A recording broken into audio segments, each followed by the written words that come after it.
नमस्कार मित्रांनो, मी राजत आणि तुमचं स्वागत आहे राजत इंटरनेट कॅफेमध्ये. आज आपण online Naveen voter I D card कसं बनवायचं ते पाहूया. चला तर मग सुरुवात करूया. सरकारी अपडेट सबसे पहले सबसे आसान. Welcome to Rajat internet cafe. पहले न्यू टैब ओपन करें, उस पर NVSP लॉग इन करेंगे और एंटर करेंगे. एंटर करने के बाद सबसे पहले जो ऊपर वाली साइड आती है उस पर क्लिक करेंगे. प्रोसेस टू NVSP इस पर क्लिक करें. इस पर अपन यूजर पे जाएंगे. याच्यामध्ये आपल्याला सर्वात अगोदर मोबाईल नंबर घालून लॉग इन करायचं. आपला मोबाईल नंबर इथं एंटर करायचा.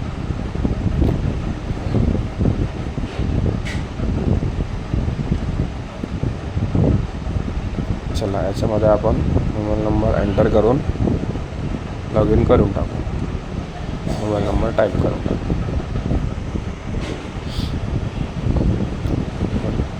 कॅप्चर घालायचं आणि एंटर करायचं. त्यानंतर कस्टमरचं नाव लिहायचं, आडनाव लिहायचं आणि सबमिट करायचं. सबमिट केल्याच्यानंतर आपला सबमिट करायचं. अगोदर नाव लिहून टाकायचं कस्टमरचं आणि आडनाव लिहून गेट OTP असल्यावर क्लिक करायचं. कस्टमरच्या मोबाईलवर OTP गेला असेल, OTP टाईप करून टाकायचं आणि व्हेरीफाय करून टाकायचं. आपलं रजिस्ट्रेशन सक्सेस झालं आहे. त्यानंतर आपण अजून त्याच साईडवर रिडायरेक्ट याच्यामध्ये आपण जो रजिस्टर नंबर घातला होता तोच रजिस्टर नंबर याच्यामध्ये एंटर करायचा. कॅप्चर घालायचा आणि रिक्वेस्ट OTPला सेंड करायचं. कॅप्चर घालून आपण आता रिक्वेस्ट OTP कस्टमरच्या मोबाईलवर OTP देतो, चेक करायचं. तो OTP इथे एंटर करून व्हेरीफाय लॉग इन करून टाकायचं. आता आपला मेन पोर्टल लॉग इन झालेला आहे. यामध्ये आपल्याला आता नवीन वोटर आय डी बनवायचं आहे. त्यासाठी आपल्याला पहिलाच option form number 6 apply open करायचं. यामध्ये आपण सर्वात पहिले महाराष्ट्र स्टेट आपलं निवडून टाकायचं, डिस्ट्रिक्ट निवडून टाकायचं, त्यानंतर आपला बूथ निवडून टाकायचं. त्यानंतर सर्वात प्रथम कस्टमरचं इथं नाव एंटर करून टाकायचं. कस्टमरचं नाव, मिडल नेम आणि लास्ट नेम एंटर करून टाकायचं. नाव आणि नेम एंटर करून टाकायचं. कस्टमरचा फोटो अपलोड करून टाकायचं. आता मी फोटो अगोदरच माझ्या लॅपटॉप PC घेतलेले होते, तर मी तिथून घेऊन घेतो. तुम्ही स्कॅनिंग करून फोटो अपलोड करून टाकायचं. परफेक्ट साईजमध्ये निवडून घ्यायचा आणि फोटो अपलोड करून टाकायचा. फोटोचं साईज वगैरे बरोबर मेंटेन करून सेव्ह करून टाकायचं. फोटो आपली सेव्ह झालेली आहे. त्यानंतर नेक्स्ट करायचं. नेक्स्ट केल्यानंतर इथं फादरचं नेम एंटर करून टाकायचं. इथं फादरचं नेम आणि लास्ट नेम मराठीमध्ये पण एंटर झालं पाहिजे. चेक करायचं. त्यानंतर सरनेम एंटर करून टाकायचं. जो असेल तो मराठीमध्ये पण करून टाकायचं. त्यानंतर नेक्स्ट करायचं.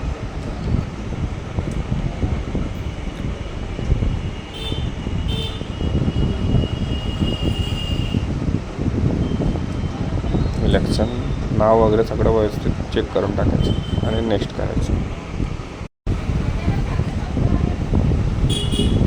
त्यानंतर इथे कस्टमरचा मोबाईल नंबर एंटर करायचा. एंटर करून त्यानंतर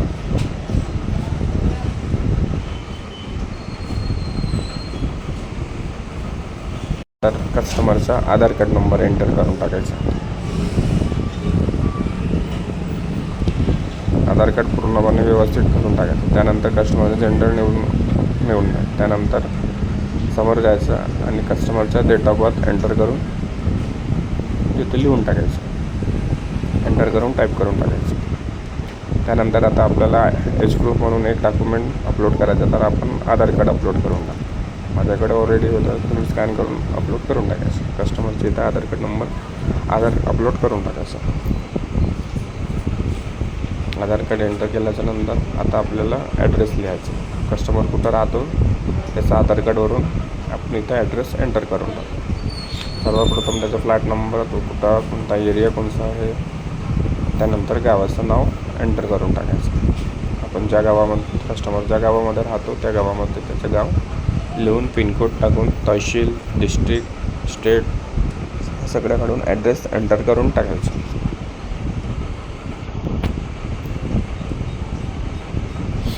मी एक सर्व घालून घेतो. त्यानंतर आपल्याला एक ॲड्रेस, तर आपण आधार कार्डाचा ॲड्रेस खूप देऊ घेतला. माझ्याकडे आधार कार्डची प्रिंट मी आधार कार्डात अपलोड करतो.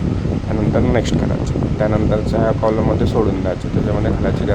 त्यानंतर आपल्याला फॅमिली मेंबर्सचं एक नाव घालायचं. त्याच्यामध्ये आपण वडिलाचं नाव, पतीचं नाव कोणाचं पण घालू शकतो. एक फॅमिली मेंबरचं नाव घालून टाकायचं. तर आपण कुवाऱ्या मुलीचं करत आहोत तर वडिलाचं नाव, लग्न झालेल्या मुलीचं करायचं तर पतीचं नाव टाकायचं. त्यांचं वोटिंग कार्ड नंबर असेल तर घालायचं, नाही तर नाही घाला तरी चालतं. त्यानंतर आपल्याला हा 2002चा पुरावा द्यावा लागतो. याच्यामध्ये आपल्याला सगळ्यातून अगोदरच माहिती देऊन माझ्या पुरावा काढून टाकायचा. आता माझ्याकडे अगोदरच काढलेला आहे, तर मी फटाफट टाईप करून फिल करून. याच्यामध्ये सर्वप्रथम आईचं नाव, वडिलाचं नाव, आईचं नाव एंटर करा. त्यांच्याकडे इपिक नंबर वोटिंग कार्ड असेल तर वोटिंग कार्ड नंबर घालायचा, नसेल तर नाही घातलं तरी चालतं. त्यानंतर सगळं व्यवस्थित आहे का तर भरलं चेक करून टाकायचं आणि नेक्स्ट करायचं. नेक्स्ट केल्यानंतर आईचं नाव ते सर्च करायचं, त्याच्यामध्ये ॲटोमॅटिक येऊन जाईल. फेमिली नेम वगैरे, रिलेशन नेम वगैरे सगळ्या गोष्टी येऊन जाईल.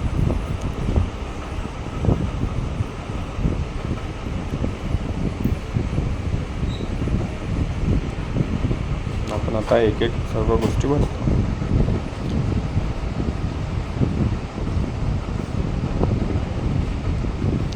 त्यानंतर नेक्स्ट करायचं. नेक्स्ट केल्यानंतर कस्टमरचा तिथं जन्म झाला तो गाव एंटर करायचा, स्टेट एंटर करायचं, डिस्ट्रिक्ट एंटर करायचं, कस्टमरचं लग्न कधी झाला ते तारीख इथं एंटर करायची. ज्या तारखेला कस्टमरचं लग्न झालं किंवा कॅन्डिडेटचं लग्न झालं किंवा कुवाऱ्या मुलीचं जर असेल तर इथं जन्मापासून लिहायचं.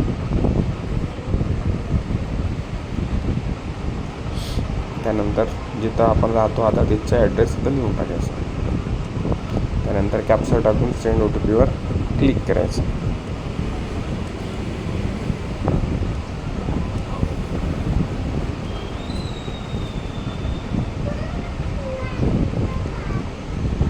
त्यामध्ये एंटर OTP करून प्रिव्ह्यू सबमिटवर क्लिक करून टाकायचं. याच्यामध्ये आपण सर्व इन्फॉर्मेशन आपण व्यवस्थित भरलो का सगळं एकदा चेक करून टाकायचं. आपण भरलेली इन्फॉर्मेशन सगळं बरोबर आहे का तर एकदा व्यवस्थित चेक करून टाकायचं. त्यानंतरच सबमिट ऑप्शन करून टाकायचं. बरोबर आहे का तर सर्व गोष्टी व्यवस्थित एकदा चेक करून पूर्ण फॉर्म एकदा चेक करायचं, त्याच्यानंतरच सबमिट करायचं. त्यानंतर आता इथे आपण आपला आधार व्हेरिफिकेशन अगोदर करून टाकायचं.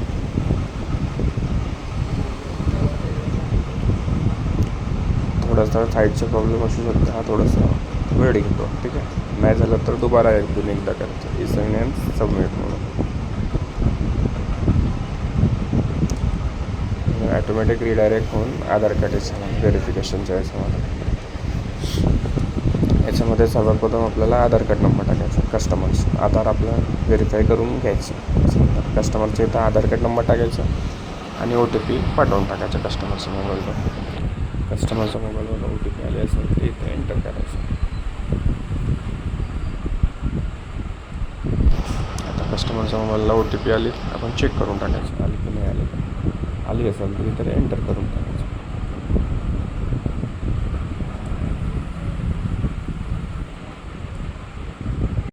OTP केल्यानंतर सबमिट करून टाकायचं.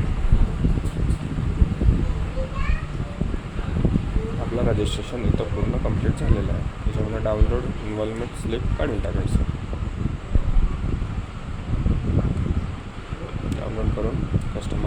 प्रिंट काढून देऊन द्यायचं. अशा प्रकारे आपण वोटिंग कार्ड नवीन वोटिंग कार्ड अप्लाय करू शकतो. थँक्यू. धन्यवाद. थँक्यू.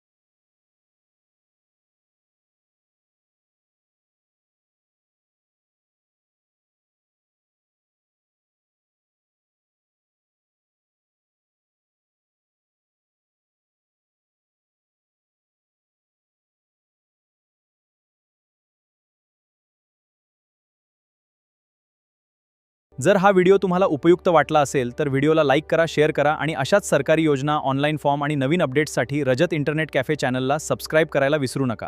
धन्यवाद.